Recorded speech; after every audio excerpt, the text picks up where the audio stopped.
up, everyone? Welcome back to today's episode of Freedom Hacks. And I almost didn't do today's episode. I could have made so many excuses. I've had a really busy day. I've had a great day, but I even found out today that we're probably having to move house in 2 days, which will be the 33rd time I have moved house, which is pretty crazy, but we found a really great place. So hopefully everything goes well tomorrow and we're able to actually move in over the weekend and get set up to, get into normal routine as of next week. Now, today's episode is building upon the last couple of days' episodes when we're talking about, how to be successful, how not to be average, the 3 things that you can do to make sure that you're never average. All right. And if you haven't listened to yesterday's episode, go back and listen to it because today's definitely building from that. Okay. And the topic of today's episode is conversions versus connections. All right. And in your business,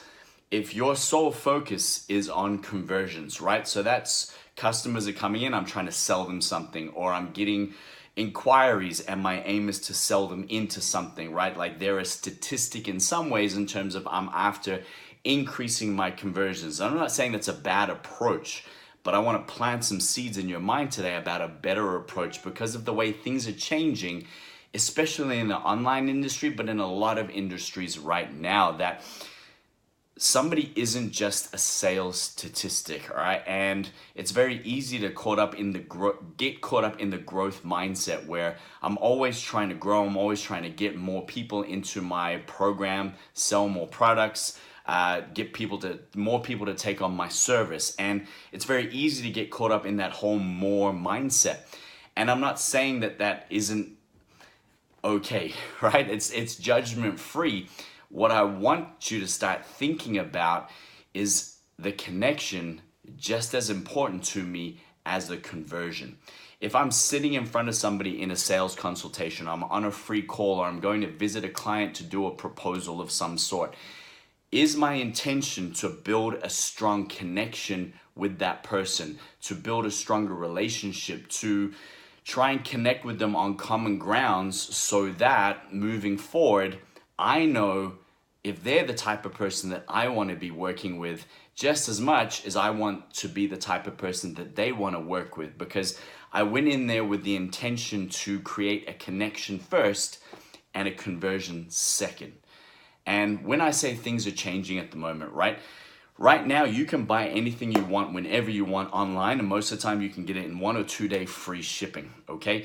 Accessibility is so high now. Information is everywhere and free now.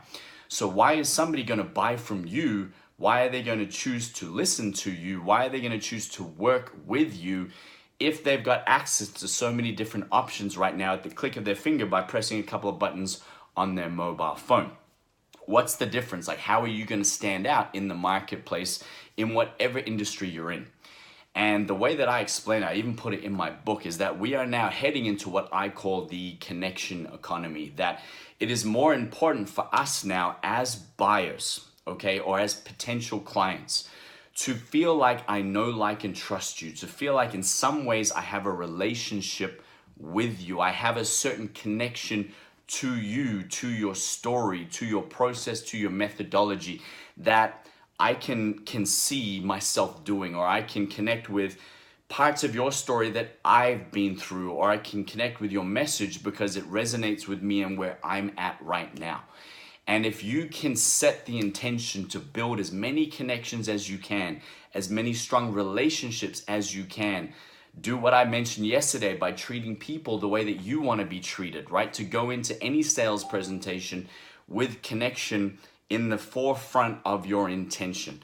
All right. If you can do that, then you're going to start to really see the level of success and progression and momentum in today's economy more than you ever had before, right? Because people have seen sales videos, they've seen ebooks they can download, they've seen sales presentations, they've had the phone pitches, the sales pitches, like all of that stuff is so familiar now. Our buyers are so much more educated than they were before because things are more accessible. They see it all day, every day on social media, when they're driving around, listening to the radio, the TV, they're bombarded with this stuff all day, every day. So what's going to make them stop and listen to you? What's going to make them connect with what it is that you do with your particular solution? Why are they going to want to connect with that? All right. And one of the simplest ways to help somebody connect is what I talked about yesterday. It's being transparent. It's sharing your story and your message from a place of integrity and personal experience, right? It's being able to share your solution and your message in a way that connects with your ideal clients. And that way is by entering into the conversations that they're having in their mind on a daily basis. And if I look at my intention to connect with more people, the easiest approach that I found to be able to do that is I want to put myself in their shoes. Like if I know somebody's coming in for a sales presentation, or if somebody's getting on a free call to talk to me about my program or whatever it is, I want to think about where they're coming from. What's their story? What's their background? What have they been going through? You know, where are they at right now? Like, how are they even feeling right now? Right? I'm not thinking about my sales flow. I'm not thinking about if I'm going to convert this person and how much money it's going to mean for me, right? I've been there. I've done that before, right? And what I can tell you is I never sell as much with that approach. And if I do, it never turns out to be the types of clients I really want to work with because I didn't connect with them first. They were a statistic for me. They were another number that was going to add to my bottom line. And when I started to change this approach and this process, and I really put myself in the mind of the buyer, the client, the person coming in and experience an exercise program for the first time, a fitness business owner or an entrepreneur who's worked with other people, who's gone through so many different products and programs to try and find the solution that fits for them. If I can understand and put myself in their shoes, it's a lot easier for me to enter into the conversations that they're having in their mind, to be aware of what's been going on for them in their life and how they may be feeling about it.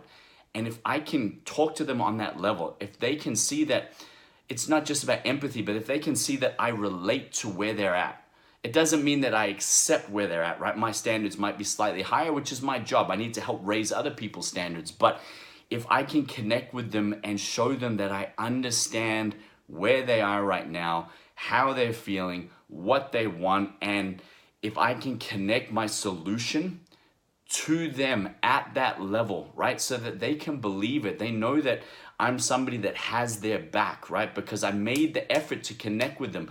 I asked lots of questions. I spent the time with them to really get a good understanding of what they're going through and what it is that they're really looking for. Because here's another huge sales tactic or sales tip. Sometimes your solution is not the solution that they need. They don't need your help, or they don't need your product or program or service. So don't get into the convincing game. Don't convince yourself or them that they need this if they don't. Sometimes the best thing you can do is turn somebody away.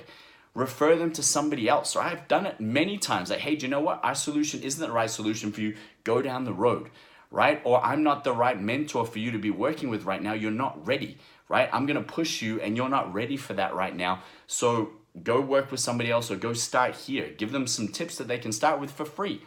Because at the end of the day, connection first. I'm going to leave them with a great experience from their time with me because I took the time to connect with them, right? And if you can do that, watch how your conversions change, okay? Watch how much stronger your initial relationships are with people. It's like I tell a lot of people who've been following me in the industry for a long time, I've sold close to 4,000 products online, right, of my business systems and programs that people have bought. Never have I, in the entire 7 years of selling products, have I had a single refund request. Not one. And that's because I took the time to connect with people first, to guide them through a process and to show them that their success and me understanding where they're at and where they want to go was my top priority. So I hope you benefited from taking that on board and see how you can approach the connection first in your business, in your life, in your relationships. And if you feel like somebody could benefit from this, please hit the share button, click the like, put any comments in there that you resonated with, anything that you found in your life or in your business that really made a drastic improvement in what it is that you're doing. And I look forward to connecting with you guys tomorrow on our 20th episode of Freedom Hacks.